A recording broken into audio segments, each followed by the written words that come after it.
एक बार फिर हम आप सभी के लिए एक नई वैकेंसी के बारे में जानकारी लेकर आए हैं। यह वैकेंसी पटना हाई कोर्ट की तरफ से निकाली गई है। इस वैकेंसी से जुड़ी apply date, education qualification, age limit, pay scales, इन सभी के बारे में हम आपको पूरी जानकारी देंगे।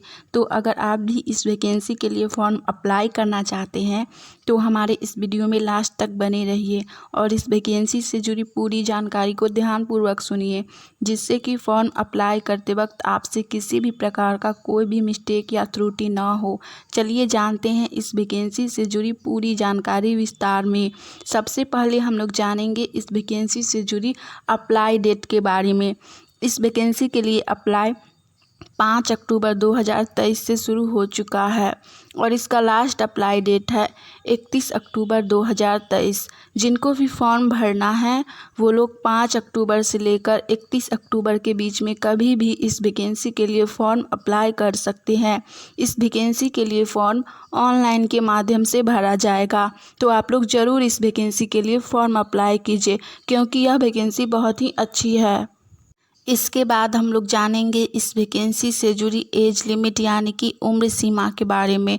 तो इस वैकेंसी में मिनिमम एज यानी कि न्यूनतम उम्र 21 वर्ष रखा गया है और मैक्सिमम एज यानी कि अधिकतम उम्र 30 वर्ष रखा गया है। जिनका भी एज 21 वर्ष से लेकर 30 वर्ष के बीच है वो लोग इस वैकेंसी के लिए फॉर्म अप्लाई कर सकते हैं। इसके बाद हम लोग जानेंगे इस वैकेंसी से जुड़ी पे स्केल्स यानी कि सैलरी के बारे में। तो इसमें अलग अलग पोस्ट के लिए वैकेंसी निकाली गई है, उसी के अकॉर्डिंग सभी पोस्ट के लिए अलग अलग सैलरी रखी गई है। पहला पोस्ट है असिस्टेंट ग्रेड 3rd। इसके लिए सैलरी 19,500 से लेकर 62,000 तक सैलरी पर मंथ दी जाएगी। दूसरा पोस्ट है डाटा एंट्री ऑपरेटर के लिए। इसके लिए सैलरी 25,300 से लेकर 80,500 पर मंथ दी जाएगी। लास्ट पोस्ट है स्टेनोग्राफर के लिए। इसके लिए सैलरी 38,100 से लेकर 1,20,400 तक दी जाएगी सैलरी। इस वैकेंसी में सैलरी बहुत ही अच्छी है, सभी पोस्ट पर सैलरी बहुत ही ज़्यादा अच्छी है, तो आप लोग फॉर्म ज़रूर अप्लाई कीजिए। इसके बाद हम लोग जानेंगे इस वैकेंसी से जुड़ी पोस्ट डिटेल्स के बारे में। तो इस वैकेंसी में 3 अलग अलग प्रकार का पोस्ट है। सबसे पहला पोस्ट है असिस्टेंट ग्रेड 3rd के लिए। इसमें सबसे ज़्यादा पोस्ट दिया गया है 143 पोस्ट। दूसरा पोस्ट है डाटा एंट्री ऑपरेटर के लिए। इसमें 8 पोस्ट है और लास्ट पोस्ट है स्टेनोग्राफर के लिए। इसमें सिर्फ 1 पोस्ट है।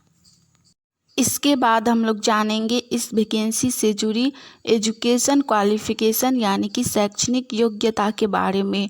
तो आपने देखा कि इसमें 3 अलग अलग पोस्ट हैं, उसी के अकॉर्डिंग सभी पोस्ट के लिए शैक्षणिक योग्यता भी अलग अलग रखी गई है। पहला पोस्ट असिस्टेंट ग्रेड 3rd।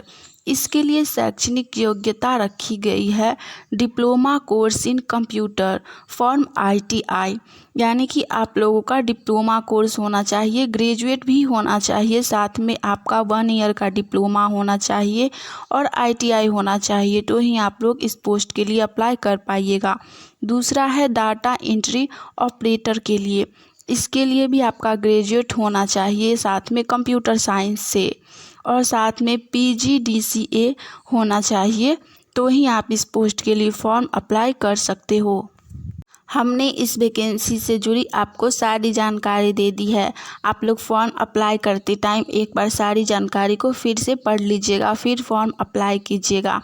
अगर आपको यह जानकारी अच्छी लगी हो तो वीडियो को लाइक कीजिएगा। आने वाली ऑनलाइन या ऑफलाइन सभी प्रकार की वैकेंसी की जानकारी अगर आप लोग सबसे पहले चाहते हैं तो आप सभी का अपना चैनल इंडिया नंबर 1 GK को सब्सक्राइब करके नोटिफिकेशन ऑन कर लीजिए, ताकि जैसे ही हम नई वैकेंसी की जानकारी लेकर आएँ तो वो सबसे पहले आप तक पहुँचे और आप लोग फॉर्म अप्लाई करके इस वैकेंसी के लिए तैयारी कर सके। चलिए आज के लिए इतना ही, मिलेंगे हम आप सभी से फिर से एक नई वैकेंसी की जानकारी के साथ। जय हिंद।